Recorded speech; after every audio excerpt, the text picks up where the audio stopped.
Scouting in Mexico. About a month after our first brush with Apaches, during November 1879, Chief Victorio quit the Mescalero Reservation and with a party of 125 warriors and 100 women and children, traveled south into Mexico on a raid. This old chief was probably the best general ever produced by the Apache tribe. He was a far better captain than old Geronimo ever was, and capable of commanding a much larger force of men. His second in command was Nana, also an able officer. Victorio knew every foot of the country and just where to find wood, water, grass, and abundance of game, so he took his time and, coming from New Mexico down into the state of Chihuahua, stopped first at the Santa Maria. The country about this stream is very mountainous, especially to the south, and here he could find refuge in case of an attack from Mexican soldiers. Of this, however, there was not much danger at that time, for the country was thinly settled, farming and stock raising being confined to the neighborhood of the small towns.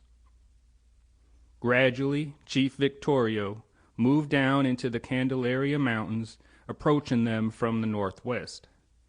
Here he could get fresh range for his large band of horses and be near the settlement of San Jose, owned by Don Mariano Samaniego. Here, also, he could watch the public road between Chihuahua and El Paso del Norte, the present Juarez. One of the saddest and most heart-rending tragedies resulted from this move. Victorio was camped at the large tanks on the north side and almost on top of the Candelaria Mountains, where he had fine range for his stock and plenty of game and wood. From those almost inaccessible peaks, he could see for 20 or 30 miles in every direction and watch every move of travelers or hostile forces. The old chief now sent a small band of Indians, some 6 or 7 in number, on a raid against the little settlement of San Jose. Here the Indians stole a bunch of Mexican ponies and hurried back to their camp on top of the Candelaria Mountains. The citizens of San Jose discovered the loss of their ponies, and on examining the trail, found there was only a small band of Indians in the raiding party. A company of the principal Mexicans of San Jose, under the command of Don Jose Rodriguez, and augmented by volunteers from the little town of Carajal, left to locate the Indians and recover the stolen horses. The little band of 15 brave men went to the northern side of the mountains and struck the trail of Victorio's band on an old beaten route used by the Indians, which passed from the Santa Maria River to the Candelaria Mountains. This road wound between 2 rocky peaks and then down the side of the hills to the plain between them and the Candelaria, ending at last at the big tank. From his position on the tall peaks, Victorio had seen the little body of Mexicans long before they struck his trail, and, knowing they would never come upon the Candelaria after seeing the size of his trail, sent 40 or 50 of his warriors to form an ambuscade where the trail crosses the crest between the 2 peaks. He must have been with the braves himself, for the thing was skillfully planned and executed. On the north side of the trail there were only a few boulders, but on the south the hills were very broken, rising in rough tiers of stones. The Apaches hid in these rocks and awaited their victims. On November 7th, 1879, the Mexicans entered the narrow defile, and as soon as they were between the 2 parties of Indians concealed on each side of the pass, the Apaches on the north side of the trail fired a volley upon them. The Mexicans thereupon made for the rocks on the south, as was natural. As they sought refuge there, the redskins in the cliffs above the gallant little band opened fire on them. Caught in a real death trap, the entire punitive force was massacred. When I walked over the ground some time afterward, I saw where one Mexican had gotten into a crevice from which he could shoot anyone coming at him from the east or west. He was hidden also from the Indians in the cliffs above him, but his legs were exposed to the warriors on the north side, and they had literally shot them off up to his knees. I also found 7 dead Mexicans in a small gully, and on a little peak above them I discovered the lair of one old Indian who had fired 27 shots at the tiny group until he had killed them all, for I found that number of 45 to 70 cartridge shells in one pile. Practically all the horses of the Mexicans were killed. Some of the animals had been tied to Spanish dagger plants, and when shot, ran the length of their rope before falling. Some of the bodies rolled down the deep canyon until they reached the bottom of what we call the Canado del Muerte, Canyon of Death, and the Indians removed none of the saddles or ropes from the dead horses. When the company of Mexicans did not return, there was great sorrow and alarm in the little town of Carajo. As it was supposed that only a small band of Apaches bent on horse stealing was in the Candelarios, another small band of 14 men volunteered to go and see what had become of their friends and kindred. Don Jose Murillo Rodriguez was appointed commander, and the little party took the trail of their comrades with sad forebodings. Old Victorio, from his watchtowers in the Candelarios, saw this rescue party and prepared for its destruction. The signs indicated that the second party had walked into the same death trap as the first, but the second band had scattered more in fighting, and a good many of the Mexicans were killed on the southern slope of the hills.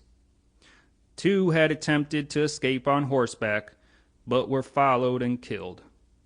I found one of these unfortunates in an open plain some 600 yards from the hills. He had been surrounded, and, seeing escape was impossible, had dismounted, tied his horse to a Spanish dagger plant, and put up a good fight. I found 30 or 40 cartridge shells near where he had fallen. His ponies had been killed and the dagger plants shot to pieces. The Apaches had cut off his right hand and carried away his gun, 6-shooter, saddle, and bridle. When neither party returned, then, indeed, was there sorrow in the town of Carajo, for 29 of her principal citizens had left, never to return. Wives, mothers, and sweethearts mourned the loss of their dear ones. A runner was sent to El Paso del Norte, and the citizens began to organize a punitive expedition at once, calling on Saragossa, Tres Halacas, Guadalupe, and San Ignacio for their quotas. These towns responded quickly, and soon 100 Mexicans were ready to take the field. A note was sent to Lieutenant Baylor at Wasleta requesting the Rangers to go with the command. Baylor readily agreed to accompany the Mexicans, for he knew it was only a question of time before old Victorio would again be murdering and robbing on our side of the Rio Grande. A detachment of Company C had been in one Apache fight in Mexico, and the Mexicans had a very friendly feeling for us. Lieutenant Baylor's detachment of 10 Rangers crossed the Rio Grande at Saragossa, a little town opposite Wasleta, and joined the Mexicans under Senor Ramos. We marched to the ranch of Don Inocente Ochoa until the volunteers from the other towns came to Samalajuca Springs. When they had done so, the Rangers moved down, and our combined command amounted to 110 men. After organizing their force, the Mexicans sent Senor Ramos to inform Lieutenant Baylor that, on account of his experience as a soldier and as a compliment to the Rangers, they had selected him to command the entire party. The lieutenant thanked the messenger, but declared, as the campaign was on Mexican soil, to rescue or bury Mexicans, it would be more proper to appoint one of their own men commander, and that he himself would cheerfully serve under any leader so chosen. Senor Ramos returned shortly and notified Lieutenant Baylor that the Mexicans had selected Don Francisco Escapada of Guadalupe as commander-in-chief, and Lieutenant Baylor second in command. This solution of the leadership problem pleased us, as there was an element among the Mexican party that might have caused friction. Old Chico Borrello, the Pueblo cacique and principal commander of the mob that had killed Judge Howard, Ellis Atkinson, and McBride at San Elizario, was with the expedition, and we had at our Isleta headquarters warrants for the arrests of himself and many others, so we gave the old fellow to understand we were now fighting a common enemy and should act in harmony together. We did this more willingly because we had learned that after killing Judge Howard and the others, the mob wanted to murder all the rangers barricaded in an old adobe house, but had been dissuaded from this purpose by old Chico, who declared the rangers could only be killed after he had first been slain.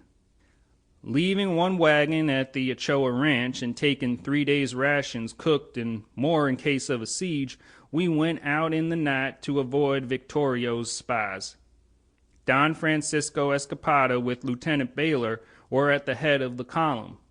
Sergeant James B. Gillett and 8 rangers followed in Indian file, each ranger with a Mexican by his side, showing they looked on us as volunteers in the Mexican service. We rode out along the hard sand road between Salamajuca and sent spies ahead to locate the Apaches if possible. Before we reached the Candelarios, we halted behind some mountains to await their report, but they could learn nothing certain. It was a bitterly cold night, and a few of us made fires in the deep arroyos. We moved on toward the mountains north of the Candelarios and reached them early next morning to find a large, fresh trail about 2 days old going in the direction of Lake Santa Maria, but for fear of some stratagem, we divided our men. One party took the crest south of the trail where the massacre took place, while the other went to the right. It was soon evident that the entire Apache band had left, and that nothing remained for us but the sad duty of collecting the bodies of the dead Mexicans for burial. The second, or rescue party, had found the bodies of their kinsmen killed in the first ambuscade and had collected them and put them in a big crevice in the rocks. When they began to cover the corpses with loose stones, the Indians, who had been watching them all the while, just as a cat plays with a mouse before killing it, opened fire on the burial party and killed the last one of the unfortunate men. The saddest scene I ever witnessed was that presented as we gathered the bodies of the murdered men. At each fresh discovery of a loved one, brother, or father, and the last hope fled that any had escaped, a wail of sorrow went up, and I doubt if there was a dry eye, either of Mexican or Texan, in the whole command. While the immediate relatives were hunting for those who had scattered and trying to escape, we moved south to the main tank in the Candelarios. The ascent was up a winding path on the steep mountainside to the bench where the tank, one of the largest in the West, was situated. The water coming down from a height and big boulders falling into the tank had cut a deep hole in the solid rock in which the water was retained. Although Victorio's band of 300 animals and 200 or more Indians and our command had been using the water, it could scarcely be missed. We sent scouts to the left and right to make sure no game was being put upon us, for the cunning old chief, after sending his women and children off, could have hidden his warriors in the rough cliff that towered high above and commanded the tank of water and slaughtered all those below. We remained all day and night at this place. It was the most picturesque spot I had ever seen. We rangers rambled all over this Indian camp and found many of the Mexican saddles hidden in the cliffs and several hats, each with bullet holes in it. We also discovered 2 Winchester rifles that had been hit in the fight and abandoned as useless. I saw 100 or more old rawhide shoes that had been used to cover the ponies' feet and dozens of worn-out moccasins. This party of Apaches had killed and eaten more than 75 head of horses and mules in this camp. I followed a plain, well-beaten footpath to the topmost peak of the Candelario, or Candle Mountain, so called from the candle-like projection of rocks that shot skyward from its top. The Candelario is an open plain 50 miles south of El Paso, Texas, and from its top affords one of the grandest views in northern Mexico. To the south, one could see San Jose and Carajal. To the north, the mountains at El Paso del Norte. To the west, the mountains near Santa Maria River and Lake Guzman were in plain view, while to the east, the Sierra Ventanos loomed up, apparently only a few miles away. On this peak, old Victorio kept spies constantly on the lookout, and it would have been impossible for a party of men to have approached without having been seen by those keen-eyed watchers. All the bodies having been recovered, they were buried in a crevice of the mountain where they had been killed. All were in good preservation owing to the pure cold air of the mountains. It is a strange fact, but one beyond question, that no wild animal or bird of prey will touch the body of a Mexican. These corpses had lain on the ground nearly 2 weeks and were untouched. If they had been the bodies of Indians, Negroes, or Americans, the coyotes, buzzards, and crows would have attacked them the first day and night. Nothing of interest occurred on our return trip. The Rangers, as usual, always ate up their 3 days' rations the first camp they made and got out of bread, but our Mexican allies divided with us. Don Innocente Ochoa's major domo, or ranch boss, gave us all the fresh beef we could eat and a supply of carne seco, dried beef, to take with us on campaign. Quite a company had come out to see us from Carrizal, and we returned sadly to the widows of the brave men who fell in this, probably the most wholesale slaughter ever made by Victorio's band. The citizens of Galena were nearly as unfortunate, but it was old Hugh and Geronimo who massacred them. All the Saragosso men made for their church to offer up thanks for a safe return. Men, women, and children uttered their "Gracias, Senors," as the Texas Rangers rode through their town. We arrived safely in our adobe quarters in Isleta and appreciated them after sleeping outdoors. Though Victorio had escaped us on this scout, and though he was to murder and pillage for a time, yet his days were numbered. Our company of Rangers were again to cross into Mexico in pursuit of him, but though, 1 year later, he and 89 of his braves were killed by the Mexicans under Colonel Joaquin Terrazas, the Rangers were not to take part in defeating him. However, our Rangers were destined to annihilate a small band that escaped deserved destruction at that time when it resumed its depredations in Texas.